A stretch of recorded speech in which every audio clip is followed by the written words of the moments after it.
En la siguiente cápsula bíblica, la cual vamos en el día de hoy tener la debida descripción, vamos a hacer comentario del argumento científico y el argumento práctico médico de personas que han emitido su concepto con referencia a la medicina y también al flagelo terrible que pasó Jesús en la crucifixión. Cuando hablamos de crucifixión, hablamos del componente y el sinnúmero de sufrimientos que padeció nuestro Señor Jesucristo por nosotros. Y el argumento de todo esto es que casi queda corto, en poca descripción, lo que verdaderamente Jesús pasó en el Calvario. El sufrimiento que pasó Jesús por comprar la humanidad totalmente. Y que no es un argumento como muchos dicen que Jesús solamente pagó el 60%. Como dicen muchos herejes que no han entendido lo verdaderamente que es Jesucristo o lo que hizo Jesús. Jesús no pagó ni al 30, ni al 70, ni al 60%. Él lo hizo al 100% y creo que un poco más, por ganar la humanidad para el reino de los cielos. Porque la humanidad estaba en profundo y hueco cenagoso, lleno de oscuridad total. Y Jesús compró a todos para que todos en el día de hoy y por siempre seamos agradecidos con el Eterno, agradecidos con aquel que lo hizo todo por la humanidad. Aquí solamente se quedan cortas las palabras para la descripción de lo que el flagelo, de lo que pasó a Jesús en la cruz del Calvario. Dice así: Cristo en el Monte de los Olivos presentó una condición médica que es bastante rara. Sangre en el sudor. A eso se llama científicamente hematidrosis. Y se presenta cuando una persona está expuesta a ansiedad extrema. ¿Qué es lo que pasa? Los vasos sanguíneos se rompen debido a la ansiedad y la sangre sale por la glándula sudorípara. Este tipo de ansiedad extrema también se vio en niños que vivían en Londres durante la Segunda Guerra Mundial y fueron bombardeados por los nazis. Explicó también a punto que la flagelación era una práctica estándar para personas que fueron sentenciadas a muerte. Y en este contexto que este acto no se realizaba por un simple látigo de cuero, como comúnmente se piensa o pensamos. La flagelación se realizaba con un tipo de látigo que cuenta con varias extensiones que al final tenían incrustados huesos de borrego y bolas de plomo. Al flagelar, el hueso corta la piel y la bola de plomo golpea el tejido profundamente.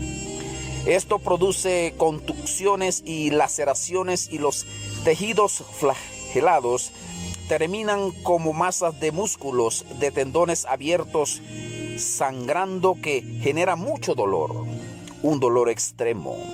Esta pérdida de sangre contribuye más adelante a un choque hipovolémico, que es el colapso del sistema circulatorio, comenta el científico. Como ya es sabido, la tortura de Jesús fue complementada con la burla de una corona de espinas, la cual el profesor Valenzuela explica aquí, y otros expertos en la materia describen como una construida con ramas de árboles Sisyphus, Spinacus Christi, que posiblemente estimuló los nervios trigémino y occipital mayor, que produce un dolor de muelas intenso y multiplicado. La crucifixión Los romanos, por decirlo de alguna manera, perfeccionaron esta técnica de tortura y de muerte. Está diseñada para producir el máximo dolor y que la persona muera lentamente, pero su agonía sea prolongada, apuntó el científico. Otras falsas creencias en el investigador busca enclarecer que Cristo cargó solamente la cruz. Muchos anuncian que solamente Cristo cargó la cruz y allí que terminó todo, para no profundizar, pero fue más que cargar una cruz, cuando en realidad esta tarea habría resultado casi imposible para un hombre, por lo que se cree que solamente cargó el patíbulo de la cruz, que pesaba alrededor de 40 kilos. Y la segunda es que el colgarlo de la cruz, los romanos lo hicieron a través de sus manos, lo que no hubiera resultado, pues no hubieran resistido su peso en esta posición. Por lo que lo más probable es que fue clavado por sus muñecas. La tarea de sus ejecutores no se limitó a infligir dolor a Jesús, sino que también estaban a cargo de minimizar su agonía, y para esto le ofrecieron mirra, que hubiera funcionado como una especie de anestesia, pero el Hijo de Dios no aceptó. Y también era una práctica común romperle las piernas a los condenados, pues al hacer esto aceleraría su expiación, debido a que la exposición de la persona dificulta la respiración, sumado a la pérdida de sangre. Sin embargo, Jesús murió antes de que le practicara. Es extraordinariamente difícil respirar en la posición que pusieron a Cristo. Es mucho más difícil expiar que inspirar en esta posición. La persona tiene que apoyarse con los pies y tiene que tratar de subir su cuerpo hacia arriba, apoyándose en las muñecas que tienen clavos. Todo esto va inhibiendo la expiración y va haciendo que la persona retenga la respiración, el aire, el CO2. Describió el profesor en esta vez de medicina y agregó que hablar hubiera sido casi imposible, pero diferentes fuentes afirman que Jesús sí lo hizo. Si nosotros fuéramos a hacer un certificado de defunción, ¿qué escribiríamos concerniente a la defunción y la muerte de Cristo? Muerte por paro cardiovascular y respiratorio, debido a choque traumático e hipovolémico, todo causado por crucifixión. Otros factores que probablemente estuvieran involucrados en la muerte fueron la deshidratación, arritmia del corazón producida por estrés, derrame pericárdico, acumulación de agua entre el corazón y el pericardio, derrame pleural inducida por los traumatismos y coagulación intravascular diseminada, es decir, la sangre se coagula, por lo tanto no hay flujo. Terrible, muy terrible.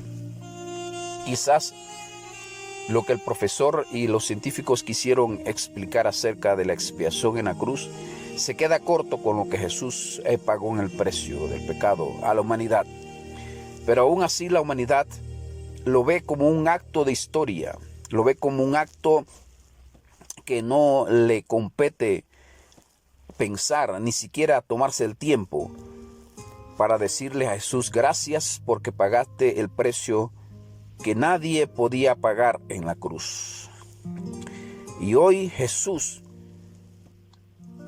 y siempre lo seguirá haciendo, y lo hizo por amor a ti y a mí, para vernos en un sitial mucho mejor, porque en este mundo todo quedará como estopa, todo quedará disipado, todo quedará en el olvido. Es más, muchos que han muerto en esta pandemia ya casi ni se les recuerda, porque ya pasaron al olvido. No permitas que la historia pase por desapercibido, te pase por desapercibido, sino que hoy mismo tú recibas a Cristo en tu corazón. para que sean inscritos en el libro de la vida eternamente y para siempre tu nombre, para que puedas gozar de la presencia grata del Señor. No es la riqueza, no es la colegiatura, no es el diplomado, no es el doctorado, no es la maestría, no es lo que tienes por título el que te hace valer. El único que te hace valer como ser humano es Jesucristo, porque Él pagó el precio del pecado en la cruz para darte un sitial hermoso en su regazo eterno. Quisiera en esta hora pedirte de todo corazón que medites en el sufrimiento extremo de Jesús y puedas también recapacitar, reconciliarte con el Rey, reconciliarte con aquel que vive por los siglos de los siglos y decirle a Jesús: Señor, gracias porque hiciste un trabajo por mí sin merecerlo. Moriste por mí en la cruz para darme vida eterna. Te doy gracias, Señor, en esta hora. Mi alma te alaba y te bendice. Mi alma se glorifica. Mi alma dice, Señor, dentro de mí: gracias, Jesús. Gracias, Señor, por pagar tan alto precio por mi vida, por la vida de mis amigos, por la vida de tu iglesia, por la vida de la humanidad, Señor, que está abatida. Yo te doy gracias, Señor, en esta hora, porque eres lo máximo, eres eternamente lo mejor, porque eres mi Salvador. Te alabo, mi Rey eterno. Dios te bendiga, amigo, amiga, hermano en Cristo. Medita en lo que Jesús hizo por ti en la cruz del Calvario. Dios te bendiga ricamente.